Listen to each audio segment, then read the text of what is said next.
हाय, मी मनीषा आणि आज बनवणार आहे खेकड्यांचा मस्त झणझणीत असा रस्सा। तर इथे खेकडे चांगले तोडून सेपरेट करून घेतलेले आहेत आणि इथे त्यांना स्वच्छ धुवून घेतले आणि हे सगळं शिजवून घेतले। शिजवून घेतल्यानंतर त्यातला आतला जो शिजलेला भाग आहे तो सेपरेट काढून घेतलाय, चांगला मिक्स करून घेतला। त्यामध्ये थोडं बेसन पीठ, थोडं ज्वारीचं पीठ आणि आपले रेग्युलर डेलीचे मसाले टाकलेले आहेत। कांदा मसाला, मीठ, हळद, गरम मसाला,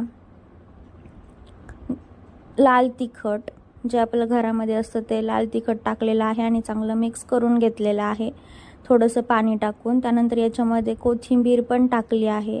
कोथिंबीर पण चांगले मिक्स करून घेतले ना। आज आपण खेकडे भरून बनवणार आहोत, तर त्याच्यासाठीच हे मिक्सचर तयार केलेलं आहे। तर अशा प्रकारे खेकड्यामध्ये ते भरून घेतले, ते तुटू नये पाण्यामध्ये म्हणजे भाजी करताना, त्यामुळे याला ना चांगलं दोरीने बांधून घेतलेले।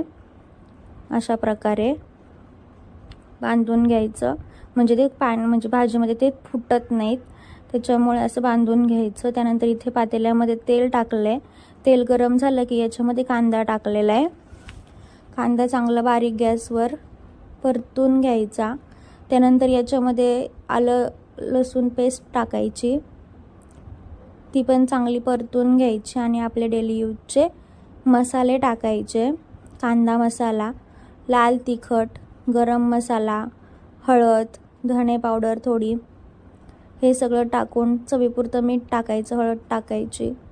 हे चांगलं मिक्स झालं की त्याला चांगलं तेल सुटेपर्यंत परतून घ्यायचं जरा मीडियम गॅसवर।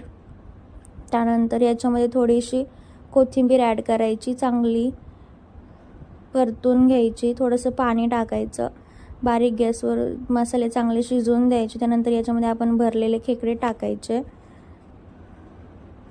खेकडे त्याच्यामध्ये टाकल्यानंतर थोडा वेळ त्याला झाकण ठेवून 5 मिनिटं ठेवायचं। त्यानंतर गरम पाणी याच्यामध्ये टाकायचं, याच्यामध्ये गरम पाणी टाकायचं। त्यानंतर त्याला चांगली उकळी येऊन द्यायची। उकळी आली की त्याला मस्त बाजरीच्या भाकरीबरोबर कांदा आणि मस्त खेकड्यांचा झणझणीत असा रस्सा मस्त चवीला छान लागतो आणि याचा लॉंग व्हिडिओ पण आपल्या चॅनलवर अपलोडेड आहे।